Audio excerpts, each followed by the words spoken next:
Hi viewers, எல்லாருக்கும் வணக்கம். இன்றைக்கி நம்ம வீட்டில் என்ன சமையல் பார்த்தீங்கன்னா, சாதம் வந்து காலையிலே வடிச்சிட்டேன். கூட வந்து பார்த்திங்கன்னா காலையிலே சாம்பாரையும் செஞ்சுட்டேன். சாம்பாரில் வந்து பார்த்திங்கன்னா முருங்கைக்காவும் மாங்காவும் போட்டு செஞ்சு வச்சுருக்கேன். ஸோ காலையில் டிஃபனுக்கு வந்து தோசை கூட இந்த சாம்பாரே வச்சுட்டேன். மதியத்துக்கு லஞ்ச் வந்து பார்த்திங்கன்னா சாதம் ப்ளஸ் சாம்பார். ஸோ முருங்கைக்காவும் மாங்காவும் ஊர்லேருந்து எடுத்துகிட்டு வந்துட்டேன். ஸோ இன்றைக்கி வந்து அந்த குழம்பு வச்சுட்டேன் ப்ளஸ் காஃபி. ஸோ இதுதான் சமையல். ஸோ இப்போ பார்த்தீங்கன்னா நான் நைட்டுக்கான டிஃபன் வந்து ரெடி பண்ணிகிட்ருக்கேன். நான் வந்து ஊர்லேருந்து தான் இந்த தேங்காய் எடுத்துகிட்டு வந்தேன். 5:30க்கே விட்டுடுவாங்க ஆஃபீஸு. 6:30 6:45 வந்து ரீச் ஆகிட்டேன். ஸோ ரொம்ப யோசித்து என்னடா செய்யலான்னு பார்த்தேன். கடைசியில் வந்து சரி இட்லியும் தேங்காய் சட்னியும் செஞ்சிடலாம் அப்படின்ட்டு பிளான் பண்ணிட்டு இப்போ தான் தேங்காய் வந்து எடுத்திருக்கேன். சட்னி செய்கிறது கூட ரொம்பவே ஈஸி. ஆனால் அந்த தேங்காய் வந்து உரிக்கிறது இருக்கே, அப்பப்பப்பப்பா பெரிய டென்ஷன் எனக்கு. இந்த தேங்காய் உரித்து அந்த உடச்சி அதை எடுக்கிறதுக்கு இன்னுமே டென்ஷன் எனக்கு.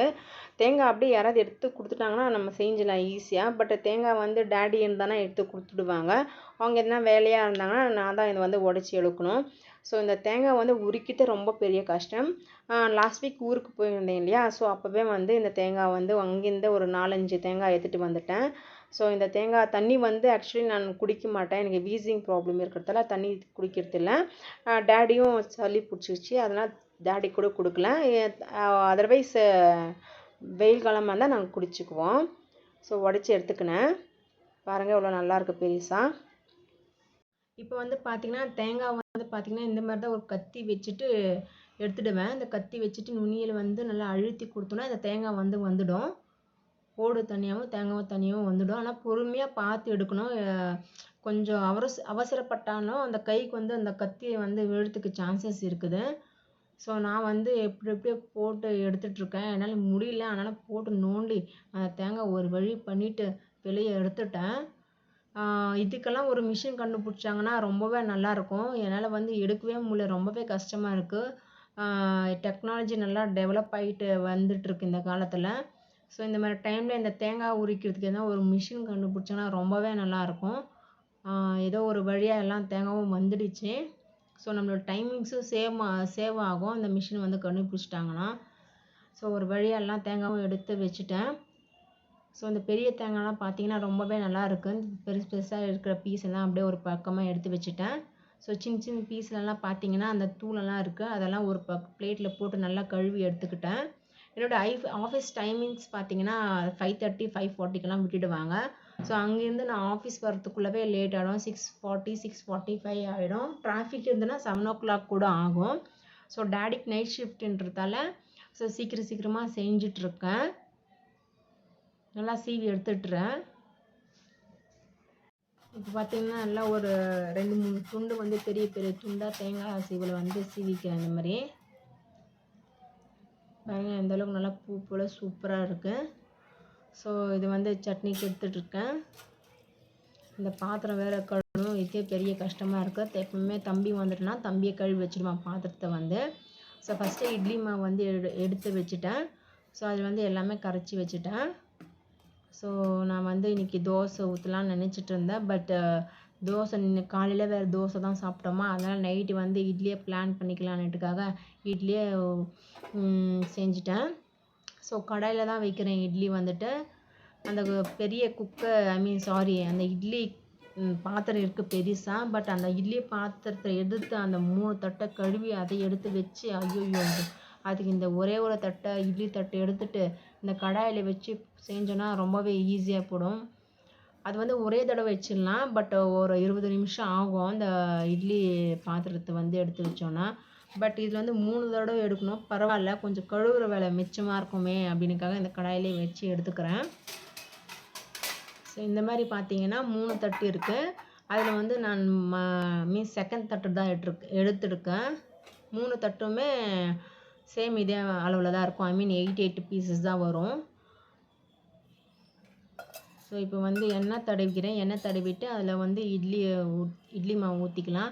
எண்ணெய் வந்துட்டு இதில் தான் இந்த மாதிரி தான் நாங்கள் தடவுவோம். ஏன்னா அந்த துணி வந்து கிடைக்கல. துணி இருந்தது, ஆக்சுவலி துணி வந்து பழசானதால் அந்த துணியை தூக்கி போட்டுட்டேன். வேற ஒரு துணி தான் வாங்கினோம், காட்டன் துணியில் வச்சு எடுத்தோன்னா ரொம்பவே நல்லாயிருக்கும். இட்லி வந்து ரொம்ப சாஃப்டாகவும் இருக்கும். எண்ணெய் வந்து அதிகமாக யூஸ் ஆகாது. பட் அது வந்து தான் ரொம்ப நல்லது உடலுக்கு கூட. ஸோ இப்போ வந்து நான் எண்ணெய் தடவிட்டு இட்லி மாவை எடுத்து ஊற்றிக்கிறேன். ஆனால் இட்லிக்கு வந்து சாம்பார் சட்னி பார்த்தீங்கன்னா ஒரு பெஸ்ட் காம்பினேஷன் இருக்கும், ரொம்பவே சூப்பராக இருக்கும். ஸோ பொங்கலை செய்யலாம் தான் ஃபஸ்ட்டு யோசித்தேன். கடைசியில் இட்லியே செஞ்சேனாக்காக்கா இட்லி செஞ்சுட்டேன். யாருக்கெல்லாம் நைட் இப்படிலாம் யோசிப்பீங்கன்னு சொல்லிங்க. ஸோ நீங்களும் வந்து இந்த மாதிரிலாம் யோசிப்பீங்களா, என்னடா சமைக்கணும் அப்படின்னுட்டு. எனக்கு அது வந்து பெரிய டார்கெட்டாக இருக்குது. சமையல் கூட சமைச்சிடலாம், பட் இந்த என்ன சமைக்கணுன்ட்டு இருக்கு இல்லையா, அதை வந்து பெரிய டென்ஷனாக இருக்குது. தினமும் யோசிக்கணும் என்னடா சமைக்கணும் அப்படின்னுட்டு. விடிஞ்சா சமையல், பொழுது போனால் சமையல், விடிஞ்சா சமையல், பொழுது போனால் சமையல், சமையல் சமையல் சமையல். இதையே எனக்கு பெரிய டென்ஷனாக போச்சு. எப்படியும் ஒரு வழியாக இட்லியும் சட்னியும் செஞ்சுட்டு உங்கள்கிட்ட பேசிக்கிட்டே ஒரு வீடியோவும் எடுத்துட்டேன். நான் ஆஃபீஸில் வந்து கேபை 5:45 கரெக்டாக 5:40 to 5:45 வந்து கரெக்டாக எடுத்துடுவாங்க. அந்த கேபில் போய் உட்காந்துட்டோடனே என்னோடய சீட்டில் உட்காந்துட்டோடனே ஃபஸ்ட்டு யோசிக்கிற விஷயம் என்னென்னா, இன்றைக்கி நைட்டு போய் என்ன சமைக்க போகிறோம். அதை தான் எனக்கு பெரிய யோசனையாகவே இருக்கும். உங்களுக்கு எப்படின்னு சொல்லுங்கள்.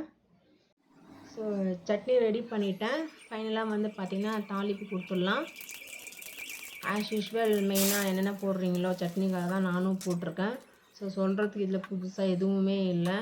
என்னுடைய புதுசு என்னென்னு பார்த்தீங்கன்னா, இந்த யோசித்து இந்த இட்லியும் சட்னியும் இன்றைக்கி நைட்டுக்கு ப்ரிப்பேர் பண்ணிட்டேனே அதுதான் எனக்கு புதுசு. ஏன்னா அதை தான் இன்றைக்கி வந்து நான் யோசித்து பிளான் பண்ணிட்டேன். எனக்கு வந்து இந்த சட்னி, சாம்பார், இட்லி அதை கூட செஞ்சுடுவேன். அந்த யோசிக்கிறது ரொம்ப பெரிய கஷ்டமாக இருக்கும். ஒரு வழியாக எப்படியோ பண்ணிட்டேன். டேடி வேறு நைட் ஷிஃப்ட் இல்லையா, ஸோ அதெல்லாம் சீக்கிரமாக அதையும் பண்ணி எடுத்துட்டேன். காலையில் வச்ச குழம்பு இருந்தது, அதையும் சூடு பண்ணி எடுத்துட்டேன். அந்த சாம்பார் வித் சட்னி இட்லி கூட சாப்பிட்டேன்னா அவ்வளோ சூப்பராக இருக்கும். ஸோ ஒரு வழியாக சாஃப்டான இட்லியும் ரெடி ஆயாச்சு. இப்போ பார்த்தீங்கன்னா நம்மளோட நைட் டின்னர் சாஃப்டான இட்லி, செகண்ட் வந்து பார்த்தீங்கன்னா சட்னி, அப்புறம் காலையில் வச்ச குழம்பு. இப்போ டேடி வரும், பாவம் வெயிட் பண்ணிகிட்ருக்காங்க, போய் டேடிக்கு சாப்பாடு கொடுக்கணும். ஒரு வழியாக டேடிக்கு சாப்பாடு கொடுத்துட்டேன். கண்டிப்பாக இந்த வீடியோ பிடிச்சிருந்தா லைக் பண்ணுங்கள், ஷேர் பண்ணுங்கள்.